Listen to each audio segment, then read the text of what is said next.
Après, c'est apporter une culture et c'est que ce soit apporté par la direction. Si c'est pas impulsé par le haut, c'est sûr que ça fonctionnera pas. À chaque fois que j'ai un invité, il me dit toujours la même chose. Et je trouve ça génial. Si la décision de faire de l'amélioration continue ne vient pas de l'usine, je t'invite, Pauline, à le redire. Ça ne marchera pas. Ça ne servira à rien. Ah non, si ça vient pas du haut, si le directeur ou les directeurs ne sont pas, eux, convaincus de la démarche, les gens ne pourront pas suivre et impliqués, oui. Convaincus et impliqués. Bonjour à toutes et à tous, je m'appelle Arnaud Huvelin et bienvenue dans le déclic du Lean. Ce podcast s'adresse à tous ceux et celles qui travaillent dans une usine. Ce qui nous intéresse ici, c'est le Lean. Inventée par Toyota, cette méthode a fait ses preuves dans beaucoup d'usines, mais elle reste encore trop théorique. Ici, on va partir à la rencontre des usines françaises qui pratiquent le Lean. Si vous voulez vous lancer dans l'aventure mais que vous avez beaucoup d'appréhension, ici on va vous partager des cas concrets d'application de Lean dans l'industrie, des réalités terrain vécues par des hommes et des femmes qui ont tous le même objectif, mettre l'humain au cœur de la productivité. De l'actionnable, du concret, bref, le tout pour avoir le déclic du Lean. Bonjour à tous et à toutes, merci de nous avoir rejoints pour ce nouvel épisode du déclic du Lean. Aujourd'hui, on est avec notre première invitée féminine. Bonjour Pauline. Salut Arnaud. Merci Pauline, j'ai hâte qu'on fasse cet épisode parce que une femme jeune dans l'industrie, on va complètement changer de point de vue. C'est vrai qu'on a quand même l'habitude de recevoir des hommes, mais qui ont surtout 20 voire plus d'années d'expérience. Et du coup, tu vas un peu, je pense, nous ouvrir les yeux sur un autre Lean. Avant qu'on commence, question fétiche, comment ça va? Comment ça va vraiment? Comment ça va vraiment, tu sais, hein? Ouais. Écoute, ça va. Après, un peu fatiguée sur une année assez particulière entre école et entreprise, avec un gros taf de thèse. Mais ça va. On fait avec et on lâche pas. C'est quoi du coup le sujet de ta thèse? Moi j'adore les sujets de thèse parce que généralement on est obligé de les expliquer derrière. Un sujet de thèse tout seul, ça se comprend pas. C'est quoi le titre de ta thèse?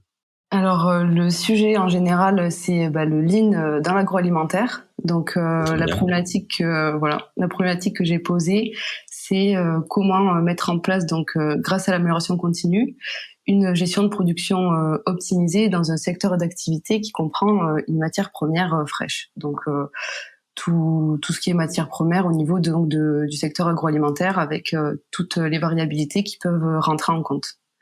Voilà. Okay. Entre les différents maillons de la chaîne agroalimentaire. Il faudrait que je te mette en contact avec l'avant-dernier podcast qu'on a enregistré. Je crois que c'est l'épisode 7, qui n'est pas encore sorti, mais qui sortira quand les gens nous écouteront, avec quelqu'un qui fait une thèse aussi en économie et aussi en communication dans l'industrie, chez une entreprise avec des trains.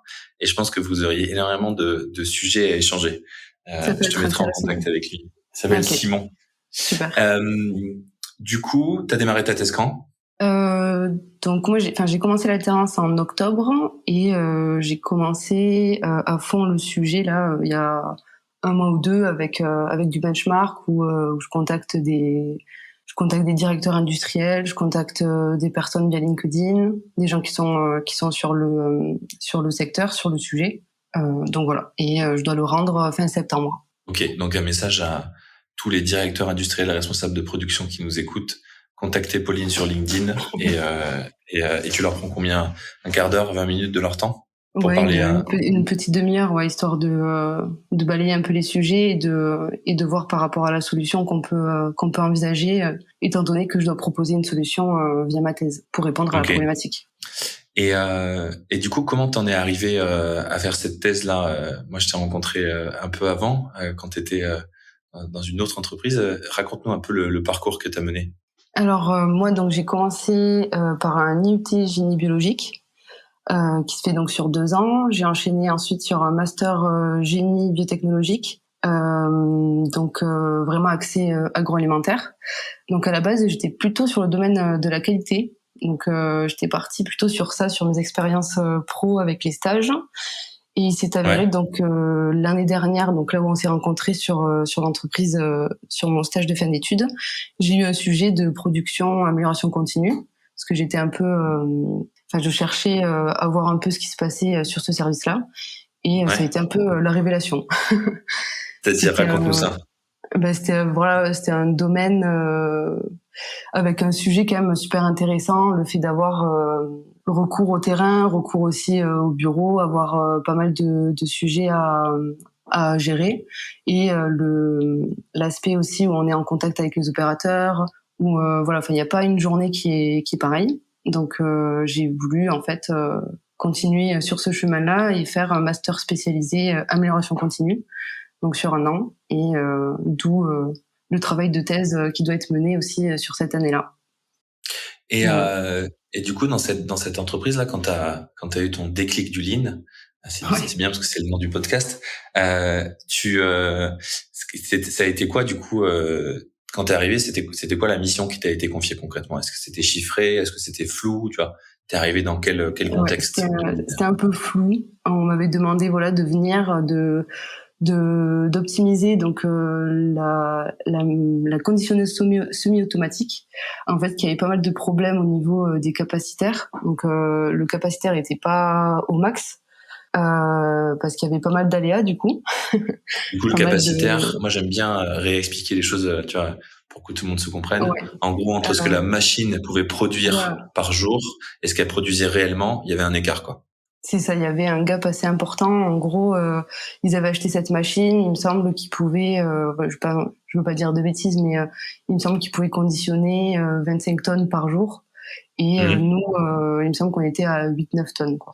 Donc un gap assez important. Donc l'idée était de chercher qu'est-ce qui faisait que on n'arrivait pas à maximiser, à optimiser ce conditionnement. Et donc c'est là où t'es intervenu aussi avec ton outil qui nous a grandement aidé. Et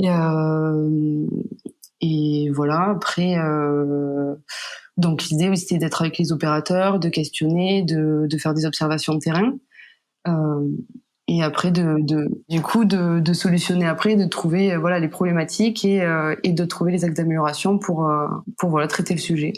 Pour augmenter la capacité. Et avant, du coup, cette expérience, t'avais eu des cours de Lean, t'avais vu des choses? Et pas tant que ça. J'avais eu parce que mon master en fait c'était vachement généraliste sur la qualité, la production, la gestion de performance. C'était très minime. On avait vu les bases du Lean, ce que c'était l'amélioration continue, des outils rapidement sur la performance. Mais j'étais pas du tout experte, et du coup je suis arrivée sur ce sujet-là, sur ce stage, et j'étais pas très armée, mais avec du bon sens et avec une bonne équipe de production, on réussit à faire de belles choses quand même, quand les gens sont impliqués. Ouais, ça c'est vrai, on pourra parler des chiffres à la fin. Moi je me souviens que c'est vrai que c'était cool ce qui s'est passé dans l'usine, et ce qui est intéressant, je me dis, là, on se met à la place imagine, on se met à la place d'une autre Pauline ailleurs en France. Elle est comme toi, elle est sur son stage de fin d'année. Elle va bientôt devoir chercher une entreprise, ou alors elle a commencé. Elle est en train d'écouter ce podcast, et là, ça serait quoi toutes les erreurs que t'as faites, tu vois, que t'aurais aimé qu'on te dise avant, et qui aurait pu t'aider à peut-être mieux appréhender les choses, ou des choses où tu t'es fait avoir et tu te dis putain, si ça j'avais su avant, je me serais pas laissé avoir. Déjà ce que j'ai appris, c'est savoir demander de l'aide, de vraiment pas rester dans son coin, et vraiment solliciter toutes les personnes qu'on peut avoir autour de soi. Par exemple, par rapport à mon stage de fin d'études sur l'amélioration continue, je suis peut-être un peu restée en retrait, au lieu d'aller directement voir les personnes concernées sur les problèmes que je pouvais rencontrer, et on trouve rapidement des solutions. Ou je sais pas si c'était vraiment Ouais, c'est un bon exemple. Question, Si, c'est clairement ça. Du coup, en gros, ce que tu dis, c'est toi, une des erreurs que tu vois que t'as faites quand tu devais travailler là-dessus, c'est qu'au début, tu voulais bien faire, donc tu t'es dit il faut que je défonce faut que je fasse ça toute seule, et t'as pas assez sollicité les gens autour de toi qui avaient déjà de l'expérience, des connaissances, et qui auraient pu t'aider aussi à trouver les solutions et à comprendre mieux les problèmes en profondeur, quoi. Oui, c'est ça. Se dire que on n'est pas expert dans tous les domaines, et que il y a des personnes qui sont expertes sur certains certaines choses et il faut pas hésiter à solliciter ces personnes-là. Et j'apprends encore aujourd'hui sur mon apprentissage où tout ne peut pas forcément être parfait et au contraire, c'est pas grave si c'est pas parfait parce que c'est comme ça qu'on apprend. Et il y a toujours de quoi améliorer et c'est pareil sur le perso, sur le pro, ça se rejoint. Ça, c'est un concept qui est pas facile quand même, hein, quand tu Non. arrives en entreprise. Dire aux gens, vous inquiétez pas, ça sera pas parfait, mais c'est pas grave. C'est voilà, savoir être indulgent avec les autres, mais aussi être indulgent avec soi-même. Et du coup, alors peut-être si tu veux, on pourra parler après de ce que tu fais maintenant. Et juste pour finir sur cette ligne, alors, c'était quoi les gros points durs sur lesquels que vous avez identifiés, sur lesquels vous avez travaillé, et comment vous avez travaillé dessus du coup pour augmenter cette cadence? Après, juste pour info, mon stage donc il a été coupé à cause du Covid. Donc au final, ouais, sur 6 mois de stage, j'ai dû en faire 3 mois. Donc j'ai pas pu voir les solutions finales, mais on avait quand même pas mal avancé, je pense. Et ce qui était ressorti le plus, c'était vraiment, enfin, étant donné que c'était une conditionneuse semi-auto, donc l'opérateur avait quand même pas mal d'étapes manuelles à faire. Et donc on a référencé toutes ces étapes. Ensuite, donc on a mis l'outil Déclic pour avoir une précision sur l'occurrence et le temps de ces étapes, pour ensuite voir vraiment qu'est-ce qui pêchait le plus pour résoudre ce problème. Et il me semble que ce qui était ressorti, c'est que l'opérateur s'arrêtait vraiment 15-20 minutes pour étiqueter donc manuellement ces sacs à conditionner. Yes. Donc il prenait énormément de temps en fait sur cette étape-là et il pensait en gagner en fait. Il pensait que le fait de s'arrêter 20 minutes, ça allait après il pouvait envoyer tous ces sacs et aller beaucoup plus vite. Et au final, j'avais proposé de voir si on pouvait plutôt le faire en continu en fait, d'étiqueter le sac, de le mettre sur l'ensacheuse et de continuer ça continuellement en fait. Et c'est vrai que l'opérateur tester de le faire à la chaîne et pas par lot quoi, parce que lui il le faisait par lot de 20 sacs, c'est ça? Ouais, il s'arrêtait pendant au moins 20 minutes pour en étiqueter une cinquantaine ou j'ai plus trop les chiffres en tête. Mais et l'idée, moi quand je lui avais proposé ça, il m'avait dit non, franchement, je vais perdre du temps et tout, ça va pas le faire. Enfin, je préfère m'arrêter, j'envoie tout et après comme ça je conditionne et je m'arrête pas quoi. Donc on l'a essayé et au final on avait vu qu'on avait quand même gagné du temps en étant plutôt en continu que en s'arrêtant. Et du coup l'opérateur, donc au début toi tu vois ce trou là où il étiquette les sacs par lot et tu te dis OK, peut-être qu'en continu on perdrait moins de temps.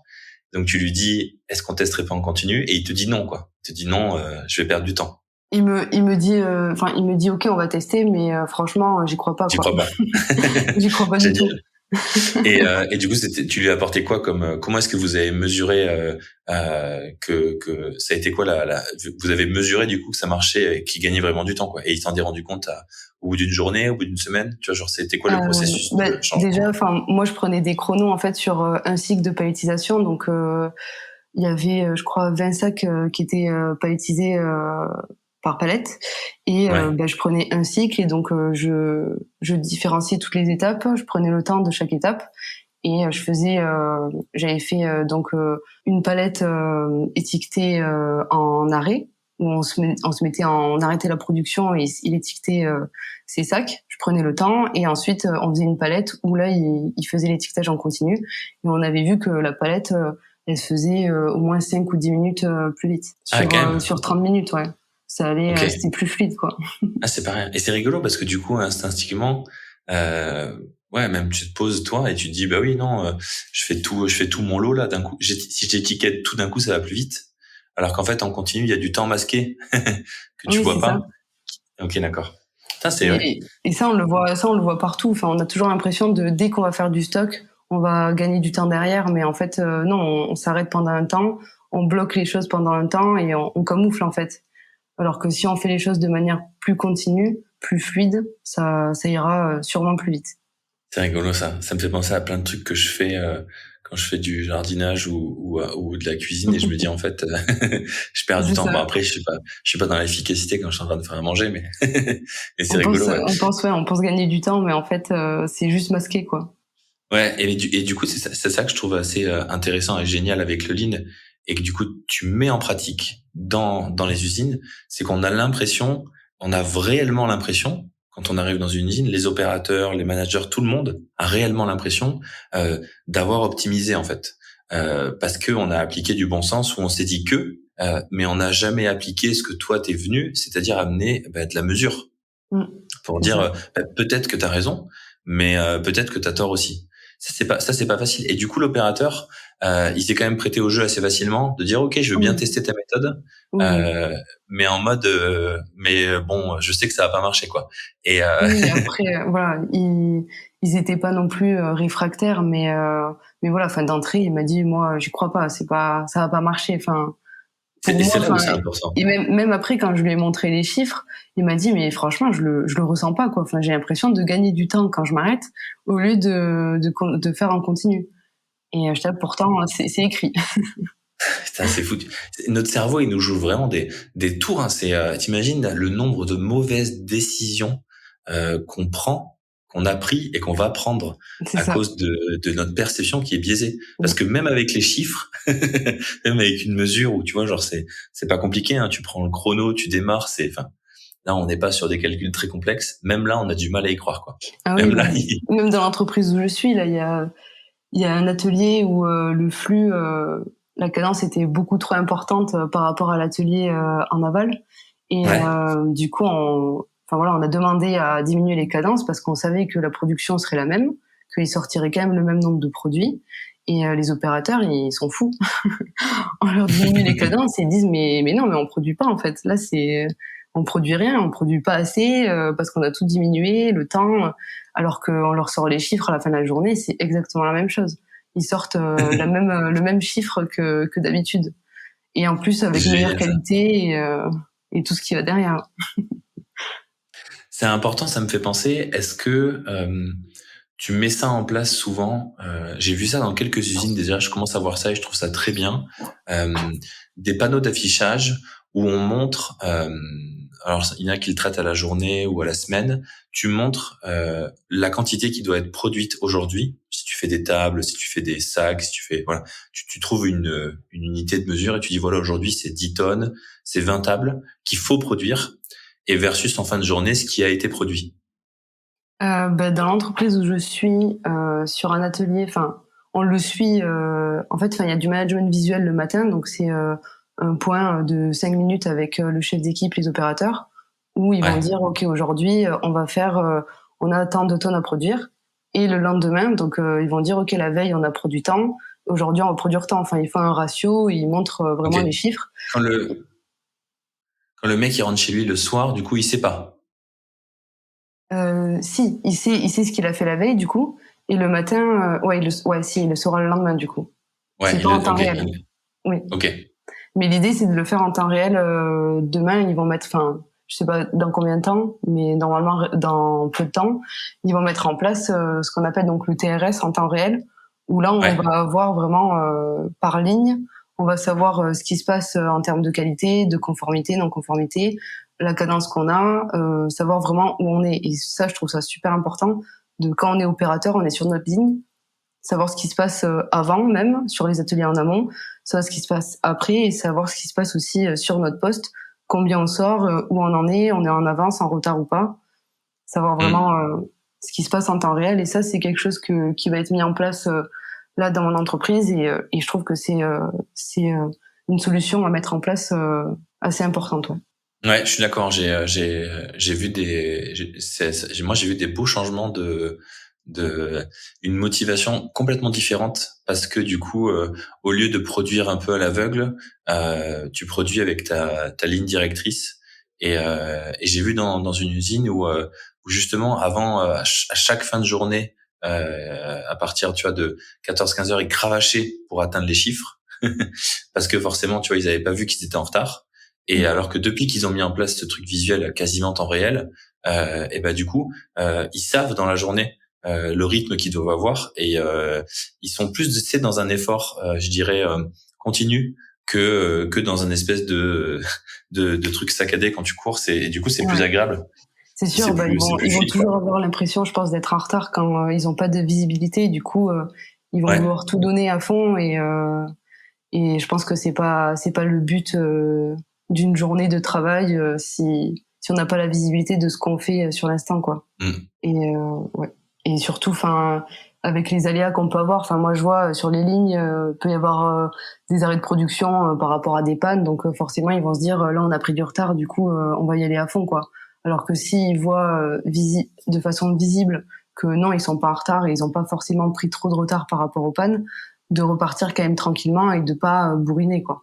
Ouais, ça c'est vrai que c'est important parce que du coup tu préserves aussi les hommes. C'est important de prendre soin des hommes quand même et des femmes dans une société. Et est-ce que tu as d'autres exemples concrets, peut-être dans ta expérience présente aussi, de changement de mentalité, de peut-être aussi d'échecs, d'autres échecs à nous partager. On aime bien les échecs dans ce podcast. Moi j'adore ça parce que c'est comme ça qu'on apprend vraiment.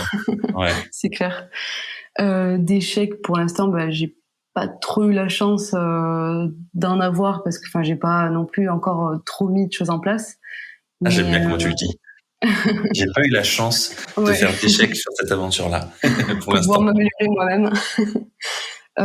Non, ce que je peux dire, oui, au début de mon alternance, l'idée en fait c'était donc sur l'atelier conditionnement, il y a des lignes.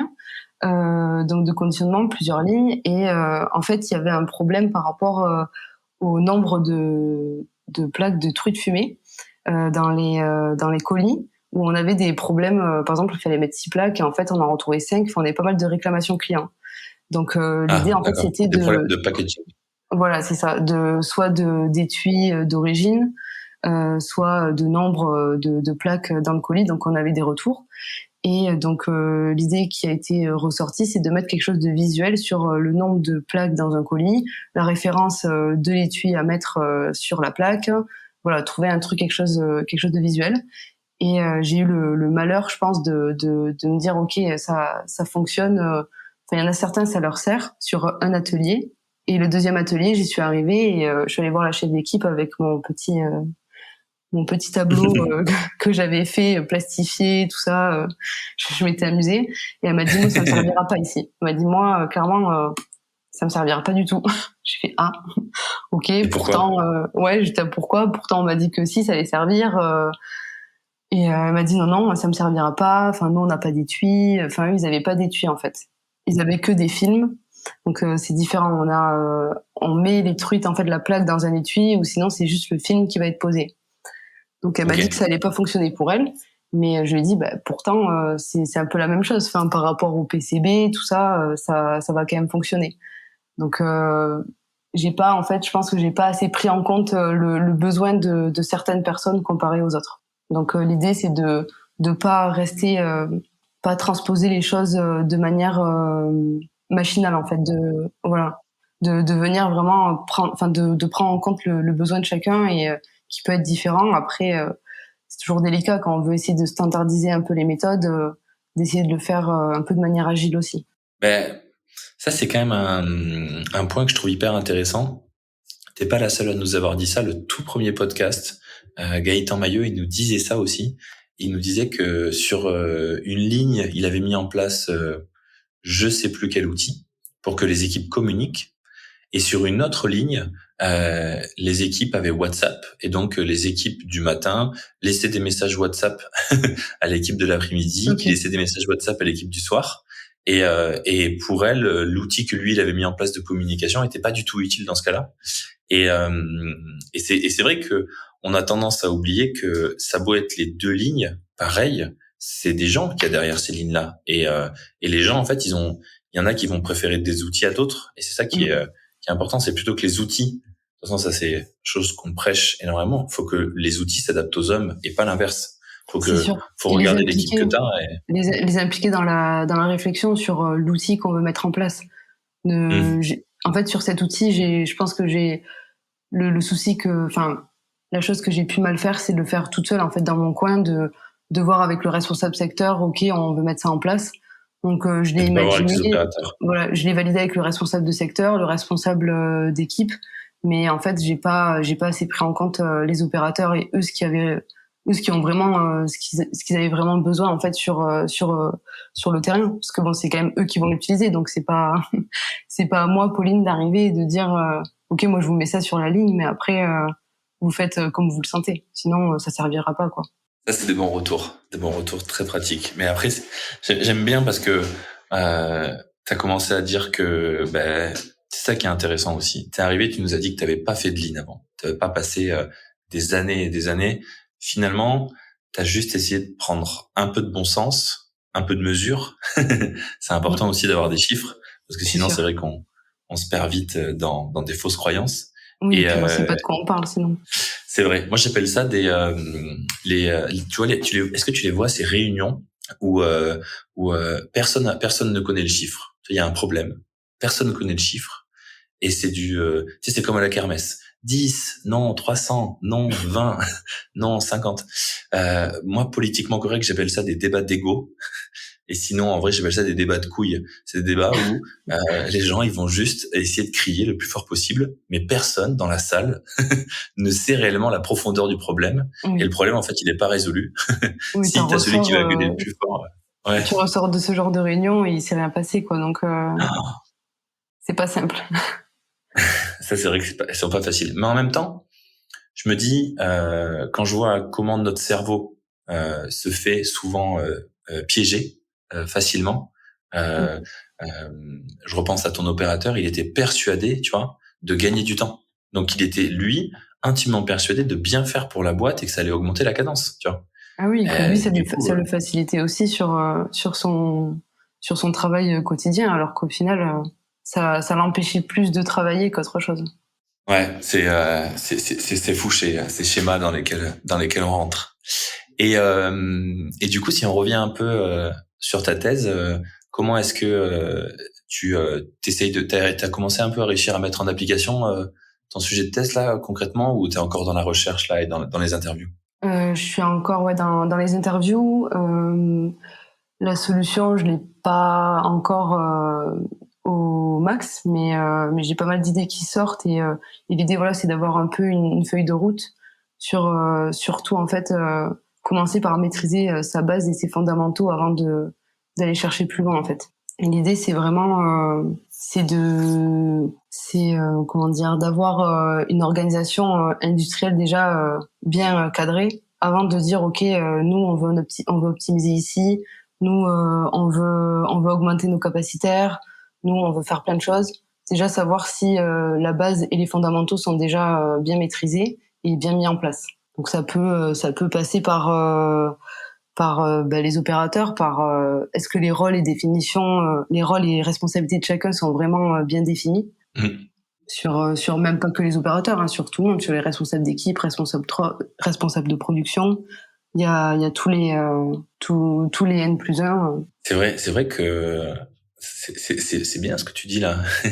On parle souvent de la productivité liée aux opérateurs, mais la productivité de l'usine, elle dépend aussi des N+1, même si jamais ils produisent pas avec leurs mains.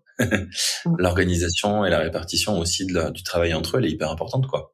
Elle peut faire perdre pas mal de quantité de production. C'est surtout que, si on définit pas concrètement le rôle et responsabilité de chacun, il va y avoir une altération de la prise de décision, et à mon sens, c'est ce qui va vraiment faire perdre de la valeur quotidiennement sur le travail et sur la performance. C'est là où on va perdre le plus de temps, parce que si on définit pas vraiment ces rôles, les opérateurs ou même les responsables d'équipe, ils vont pas savoir à quel niveau prendre la décision. Donc ça va être constamment. T'as un exemple de ça? Imaginons on va avoir, je sais pas, une ligne qui va fonctionner en dégradé pendant un certain temps, et en fait ça veut dire quoi en dégradé? En dégradé, ça veut dire que la machine elle fonctionne pas normalement. On sent que au niveau des cadences, ça se diminue et ça commence, à tout moment il va y avoir une panne, en fait. Et donc le pilote de ligne, il va pas vraiment savoir si il doit s'arrêter de produire, de dire ok, on arrête la ligne parce que sinon ça va sortir trop de non-conformité ou quoi que ce soit. Donc il va pas savoir exactement s'il doit le faire à ce moment-là, si lui il peut prendre cette décision, Donc il va peut-être appeler donc son responsable d'équipe. Après, le responsable d'équipe peut appeler le responsable de prod. Le responsable de prod, s'il veut pas prendre la décision, il va appeler le directeur de prod et le directeur d'usine. Enfin, ça peut monter loin, quoi. Et du coup, t'as ta machine qui va être en dégradé pendant une journée. Ça va te sortir des non-conformités jusqu'à... Et moins de quantité. Voilà, et moins de quantité. Le temps que la décision redescende jusqu'en bas sur le terrain pour dire « Ok, on arrête » et on se pose pendant 1 heure pour voir quel est le souci, quoi. Donc c'est la perte de temps, en fait, sur le cheminement de la décision qui peut engendrer pas mal de pertes, je pense, sur le terrain. Tout ça parce que les rôles n'étant pas bien définis et que personne s'est peut-être aussi jamais posé la question, et ben du coup l'opérateur sait pas s'il a le droit ou pas de prendre cette décision. Et des fois le pire c'est qu'il sait même pas qui contacter. C'est ça, il sait même pas. Si dans tous les cas il a quand même son manager. Si, il va avoir son responsable. Mais après, si lui ne sait pas vraiment s'il peut arrêter la ligne, parce qu'il y a le terme aussi de productivité qui prend quand même pas mal d'importance dans les industries. Et je pense que cette vision-là de productivité, elle doit être aussi changée en performance globale en tant que sécurité, qualité. Enfin, pas penser que productivité en disant ok, donc aujourd'hui on a perdu 10 tonnes, donc non, c'est pas bon, quoi. Sauf qu'on a perdu 10 tonnes et il faut savoir pourquoi. Et se dire ok, si on avait arrêté la ligne à cet instant, est-ce qu'on aurait pu éviter de perdre ces 10 tonnes, en fait, et de résoudre le problème pour après ne plus les perdre sur les jours suivants. Et du coup, là, encore une fois, c'est vraiment un changement de point de vue parce qu'il faut arriver à avoir assez de poids dans l'usine pour dire aux gens, regarde, attends, dès qu'on sent un dysfonctionnement, là, on met en pause la machine, la maintenance vient, elle fait des réglages et on évite plus de dysfonctionnement, tu vois. C'est pas facile d'amener ça. Non, c'est sûr. Surtout que, enfin, quand t'es en production, si tu leur demandes d'arrêter la ligne, ils vont te regarder avec des gros yeux, je pense. Moi, j'adore ça. C'est, il y a un tempo. Il y a clairement un tempo dans les usines. Dans une usine, tu es celui ou celle qui a pris la décision d'arrêter une machine. Ah, c'est dur. Tu peux pas. T'as pas le droit d'arrêter. Et c'est ça. Ça, je pense que c'est un des plus gros biais, cognitifs qu'on doit avoir. Je sais pas si c'est un biais cognitif. En tout cas, c'est un biais de notre cerveau, de dire, arrêter la machine, c'est pas bon. Alors que des fois, ce que tu es en train de nous expliquer là, arrêter la machine, ça peut être bon. C'est sûr. Parce que ça peut t'éviter. Parce que si la machine, elle produit des pièces mauvaises, ça servait à rien qu'elle fonctionne finalement. Tu doubles ton temps de travail et tu vas devoir faire des heures sup ou je sais pas, enfin, tu vas devoir repasser tes produits ou autre. Mais non, c'est les mentalités. C'est compliqué de dire, OK, on va se poser, on va réfléchir vraiment aux problèmes pour les éradiquer et ensuite ne plus avoir de soucis. Mais sur l'instant, c'est compliqué. Après, c'est apporter une culture et c'est apporter aussi, enfin, que ce soit apporté par la direction. Si c'est pas impulsé par le haut, c'est sûr que ça fonctionnera pas. Ça, je pense que ça va être la redondance de ce podcast. Ça, à chaque fois que j'ai un invité, il me dit toujours la même chose. Et je trouve ça génial. Je pense qu'on va continuer de le répéter à chaque fois parce que c'est bien que tout le monde l'entende aussi. Si la décision de faire de l'amélioration continue ne vient pas de l'usine, je t'invite, Apolline, à le redire. Ça ne marchera pas. Ça ne servira à rien. Ah non, si ça vient pas du haut, si le directeur ou les directeurs ne sont pas eux convaincus de la démarche, les gens ne pourront pas suivre et impliqués, oui. Convaincus et impliqués. Parce que on en parlait avec je sais plus qui. Je crois que c'était avec un consultant qui disait oui, donc le directeur veut faire du lean, mais faut pas l'embêter avec ça. Mais non, mais du coup ça marche pas non plus. Non, c'est moi je pense que on a lancé on a fait un chantier VSM et voilà, moi j'ai demandé au directeur industriel qu'il soit là pour faire l'introduction et de VSM, la journée. C'est quoi, tu peux VSM, nous expliquer? Donc c'est Value Stream Mapping, donc cartographie de la chaîne de valeur. L'idée en fait c'est de faire une cartographie de toute la chaîne de valeur de l'usine ou d'un atelier, ça dépend de l'échelle qu'on veut faire. Et est-ce que c'est fait naturellement ça? Non. Dans toutes les usines? Non. Ça demande du temps, ça demande de l'implication et non, ça se fait pas naturellement. Okay. Donc l'idée c'est d'être en fait en groupe de travail avec plusieurs services. Le mieux c'est d'avoir plusieurs services pour décloisonner en fait les gens et pouvoir les mettre autour d'une table et réfléchir sur toute la chaîne de valeur et comprendre en fait le flux de notre production. Donc l'idée c'est de mettre en lien les flux d'informations et les flux de matière, donc avec le produit qu'on va avoir et qui va passer sur différentes étapes en fait de notre chaîne de valeur. Et ensuite c'est de regarder toutes les données par atelier sur les cadences, sur comment ça se passe, les étapes à valeur ajoutée, non valeur ajoutée, s'il y a des gaspillages liés au Ouais, c'est un état transport. des lieux ultra complet, quoi. Voilà, c'est ça, ouais. C'est vraiment faire un état des lieux complet, une photo à l'instant T de la production, de la chaîne de valeur, et surtout de pas se fier aux procédures où on dit que, on sait Ouais. que ça se passe comme ça. Non, c'est aujourd'hui, on a vu que ça se passait comme ça, et on prend la photo à cet instant-là. Parce que bon, quand on va demander oui, pourquoi tu fais ça et pourquoi aujourd'hui il se passe ça comme ça, oui, mais aujourd'hui c'est Non, parce que aujourd'hui, voilà. aujourd'hui c'est exceptionnel. C'est ça. D'habitude, on le fait quasiment jamais. Ouais. Par exemple, quand moi j'ai fait ma VSM, au niveau du conditionnement, quand on passait sur le terrain, il y avait une fuite Ouais. d'eau avec, enfin c'était un délire quoi. Il y avait une énorme fuite d'eau dans l'atelier et j'étais là, c'est normal ça? Ah non non, c'est pas normal, mais en fait ça faisait 3 jours qu'ils avaient les seaux et personne ne faisait rien quoi. Donc après ça Maintenant, ça fait permet, partie du métier. ouais, ça permet de remonter les choses sur l'instant et surtout d'aller sur le terrain. Ça c'est super important. La VSM ça se fait pas en bureau, c'est on va voir ce qui se passe réellement sur le terrain et avec les services que ce soit qualité, sécurité, maintenance, production et de décloisonner un peu les choses. Mm. Et comment je vois que le temps passe et que Ouais. et qu'on est vendredi soir et qu'il est déjà bientôt 18h.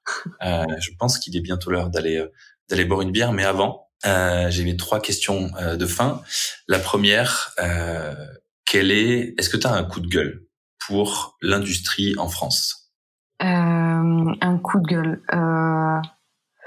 J'aurais un léger coup de gueule sur les moyens qu'on peut nous donner en fait. L'idée c'est Okay. que on veut mettre des choses en place, mais il faut savoir, enfin, s'il y a vraiment les moyens derrière Un coup de gueule sur les moyens, genre toi tu trouves que au niveau des usines, on se donne pas les moyens des engagements, des objectifs qu'on veut atteindre, c'est ça? En termes moyens, en termes de quoi? ou en termes en termes temps, de coût aussi. On va en termes de vouloir, coût? en fait, j'ai pas d'exemple concret, mais après c'est aussi des retours que j'ai de certains camarades aussi de l'école où les directeurs ou enfin voilà, ils veulent révolutionner les choses, tout ça, mais si on met pas les moyens derrière et le temps aussi, ça fonctionnera pas quoi. Si on veut mettre en place des résolutions de problèmes aussi, par exemple sur le terrain, si on donne pas du temps vraiment aux opérateurs et on les implique pas, ça fonctionnera pas. Donc vraiment, si on veut changer les choses, donner les moyens et donner le temps aux personnes. Ok, ça c'est un bon coup de gueule, ça. C'est un coup de gueule très pragmatique. Vous voulez gagner 20 points sur votre TRS, pas de souci, mais soyez conscient qu'il faut vous investir en termes de temps, d'énergie et que ça se fera pas tout seul, quoi. C'est ça. Être conscient, voilà, vraiment de ce qui se passe derrière. Ok, on va améliorer les choses, mais ça prend du temps, ça peut coûter de l'argent aussi sur certaines choses. Mais non, l'idée c'est de donner surtout le temps. Ok. Et ça paye à chaque fois? Oui. Après l'idée c'est pour que ça paye et que ça améliore les conditions aussi et la performance. Yes. De toute façon, ça, j'imagine que t'as dû le voir, opérateur heureux, opérateur impliqué, la performance, elle monte forcément, non? Ah oui, c'est sûr. Ça monte tout seul. Après, s'ils sont impliqués, si on leur donne les moyens et on leur donne le temps, après, eux, ils font des choses extraordinaires. C'est pas négligeable. Comme dans mon entreprise de l'année dernière où on s'est rencontrés, j'avais demandé à l'opérateur quel était en fait son poste idéal. Lui, qu'est-ce qu'il voudrait, enfin, s'il pouvait tout refaire. Après, il avait juste une table où il posait ses sacs et il devait étiqueter tout ça. Donc, je lui avais dit, imagine le poste idéal. Et en fait, ils se sont mis à 2-3 à imaginer et ils m'ont fait un schéma Trop magnifique, cool, ça. quoi. Ah ouais. C'était, enfin, même un architecte aurait pas fait mieux, quoi. Et j'aurais pas Putain, pu ça, sortir c'est ça trop non bien. plus. Tu m'étonnes, mais toi, C'est génial, ça. Mais ça, c'est. Ah oui, J'adore. il m'avait fait un post, une table avec la poubelle implantée dedans, avec le rouleau pour l'étiqueteuse implanté dedans aussi. Enfin, un truc super ergonomique, super pratique. Franchement, chapeau. Quand un mec te fait ça comme ça, en plus, j'imagine assez vite, tu es sûr que ça fait des années qu'il y pense, qu'il y rêve, mais personne juste lui avait posé la question, quoi, en fait. C'est ça. Toi, tu lui as juste posé la question. Ouais. Et en plus, ils sont mis naturellement à 2, 3 et ils ont sorti le truc, quoi. Donc, et du coup, t'as pu le mettre en place? Vous avez pu le J'ai pas pu voir, malheureusement. J'ai pas pu voir si ça a été en place, si ça a été mis en place, mais j'espère pour lui que ça a été mis en place, quoi, parce que c'était. Puis c'est pas des choses qui coûtent de l'argent ou tu demandes à la maintenance de te le faire, ça se fait rapidement, quoi. C'est les petits changements. Ceux-là, c'est les mieux. C'est les petits changements qui coûtent pas très cher et qui, par contre, ont des gains énormes parce qu'il y a peu d'investissement, peu de mise en œuvre. C'est pas du logiciel et c'est assez simple et ça va vite, quoi. C'est ça. S'ils nous écoutent, qu'ils n'hésitent pas à nous dire, Pauline a envie de savoir, est-ce que tu as eu la table de tes rêves? C'est ça. Est-ce que tu as eu ton poste idéal? D'habitude, on demande aux gens qu'est-ce qu'il faudrait, si jamais ils ont une lecture à faire sur le lean. Et j'ai envie de te poser la question un peu d'une manière retournée. C'est, vu que toi, t'es arrivé un peu dedans et t'as pas forcément fait beaucoup d'études là-dessus avant, ce que je trouve très bien, parce que je pense que pratiquer, c'est génial. Ouais. Est-ce que tu as un conseil à ceux qui ont lu beaucoup de choses sur le lean, ceux qui pensent avoir beaucoup de choses sur le lean, tu vois, qui ont peut-être 20, 30 ans d'expérience? Est-ce que toi, tu as un conseil du haut de ta jeunesse à leur donner? Un conseil. Je retourne la question, c'est peut-être un... Ou sinon, une lecture, on peut faire un truc aussi classique. Une lecture, ouais, parce que je suis en train de lire un livre qui me semble génial, je suis qu'au début. Et en fait, ça s'appelle Le But de Monsieur Goldratt. Donc, c'est un livre qu'on m'a conseillé. Donc, c'est sur le lean, en fait, mais c'est une histoire qui est racontée. Et c'est super fluide et super intéressant, quoi. Et ça ouvre les yeux, je pense. Je suis au début et ça m'ouvre déjà les yeux, donc j'ai hâte de lire la suite. C'est raconté, c'est comme une histoire, en fait. Super intéressant. Le But, un grand classique. T'es pas la première à nous l'avoir recommandé. Je pense que c'est un must-have si jamais tu veux diriger une usine. On arrive à la fin. Avant que je te remercie, même si je te remercie déjà, c'était très très cool. T'ai posé plein de questions. Du coup, c'est à ton tour. Est-ce que tu as une ou plusieurs questions à me poser? Eh bien, j'aimerais bien savoir comment l'outil Déclic a évolué depuis la dernière fois où il me semble qu'on était un peu tes premiers clients. Je vais t'expliquer les erreurs qu'on a apprises avec l'outil, parce que du coup, nous aussi, on a fait plein d'erreurs. C'est vrai que vous avez pas été les premiers à l'utiliser, mais quasiment. Comment il a évolué? Il a pas beaucoup évolué en termes techniques. C'est toujours des boutons sur lesquels on colle une étiquette, et sur cette étiquette, il y a marqué le nom du poste, le nom du problème que tu es en train de mesurer, le nom de l'arrêt, du dysfonctionnement, et ensuite le mode dans lequel est le bouton. Soit tu comptes le nombre de fois qu'un problème arrive, de l'occurrence, soit tu comptes le temps. C'est toujours hyper simple à coller, à déplacer très facilement. Donc ça n'a pas trop changé. Par contre, c'est plus sur la manière dont nous on l'amène maintenant. Ok. On a eu des cas où les boutons sont posés et les opérateurs directs, ils appuient pas.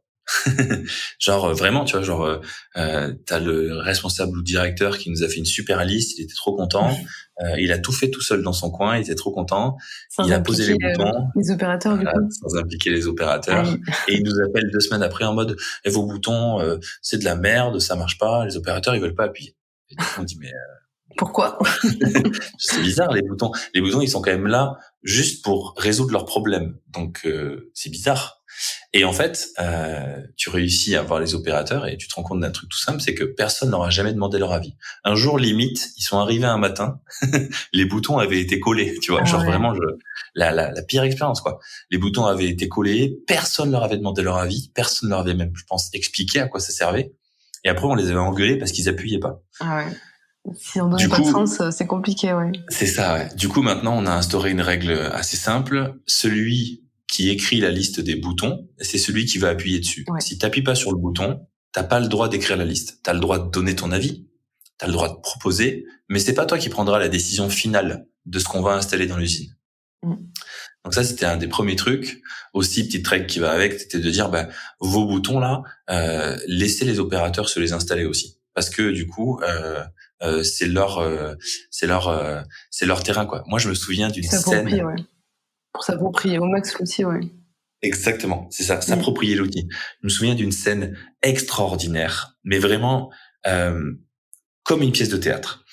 On arrive dans une usine qui fait de la visserie. Il fabrique des vis très... enfin bref, ça peu importe. On est avec les managers et l'opérateur qui va appuyer sur les boutons en salle de réunion. On arrive avec les boutons, on les présente. C'est l'opérateur qui a écrit la liste, tu vois. Genre bon taf, tu vois, très bien. Ils ont un responsable d'amélioration continue. Les managers sont impliqués, etc. On arrive en bas dans l'usine. Eux, ils ont décidé de prendre une petite plaquette en bois, tu sais, où tu mets tes feuilles A4, et de coller les boutons dessus pour que cette plaquette-là, ils puissent la déplacer plus facilement d'un poste à l'autre s'ils veulent tester ailleurs, tu vois. Okay. Donc c'est pas bête, tu vois. Et donc là vient le moment de décider dans quel ordre. Il y avait, je crois, une dizaine de boutons. Comment est-ce qu'on met les boutons les uns par rapport aux autres, tu vois.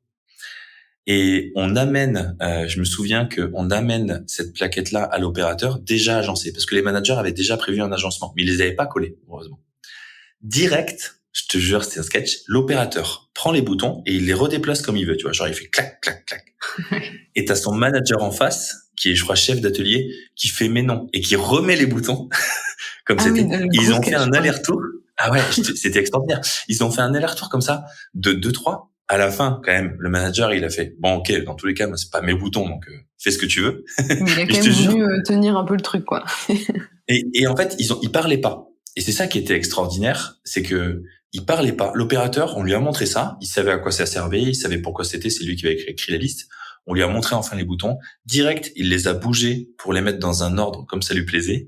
Et je te jure, ils étaient l'un en face de l'autre et c'était comme s'ils jouaient aux dames, quoi. Genre, c'était extraordinaire.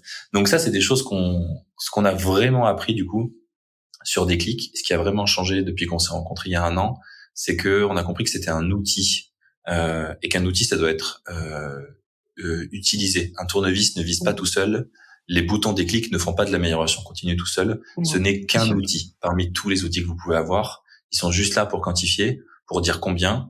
Et depuis qu'on a compris ça, on accompagne vachement mieux nos clients passés et nos clients futurs là-dessus. Et on a un vrai, on voit des vrais changements et on n'a plus du tout d'histoires comme ça de mauvaises histoires et de mauvaises expériences avec les boutons. Au contraire, c'est assez agréable. Là, les retours qu'on a des clients là maintenant, c'est en quelques jours où les clients nous appellent pour nous dire ah ouais, waouh, je pensais pas que, tu vois, comme ton opérateur, tu vois, je pensais pas que ça serait autant.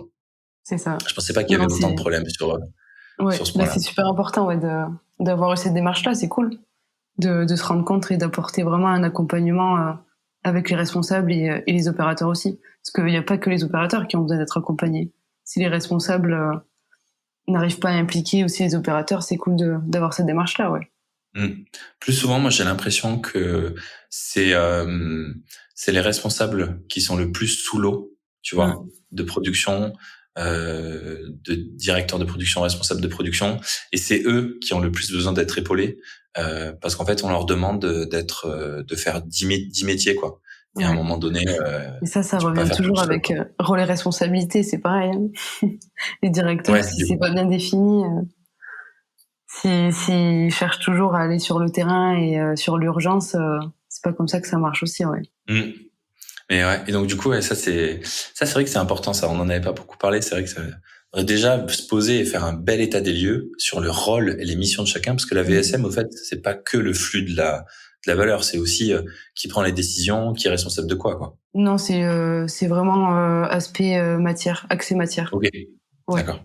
C'est autre chose, ouais. Pour les rôles et responsabilités, c'est conduite du changement, accompagnement du changement et voilà, chercher bien définir les rôles et responsabilités de chacun. Mais ça, c'est pareil, il faut que ça vienne de la direction. On va le mettre en musique de fond dans les prochains podcasts. Faut que ça vienne de la direction. Voilà. Super. Eh ben merci beaucoup Pauline pour ce moment et merci à tous d'avoir écouté le podcast et puis bon week-end. Super. À bientôt Pauline. Merci. Ciao. Merci à tous et à toutes d'avoir écouté cet épisode du Déclic du Lean. Si vous souhaitez échanger avec notre invité, n'hésitez surtout pas. Il va y avoir ses coordonnées en description et vous pouvez le ou la contacter directement sur LinkedIn. Si vous souhaitez participer à un épisode du podcast du Déclic du Lean, eh bien, je vous invite à me contacter soit sur LinkedIn ou à m'écrire directement par email arnaud@declic.fr, declique.fr. Enfin, si vous voulez en savoir plus sur nos boutons et sur ce qu'on fait dans les usines, vous pouvez trouver toutes les informations sur notre site internet declic.fr, declique.fr ou sur LinkedIn. Je vous remercie encore pour votre écoute et je vous dis à la semaine prochaine pour un nouveau podcast sur le Lean dans les usines.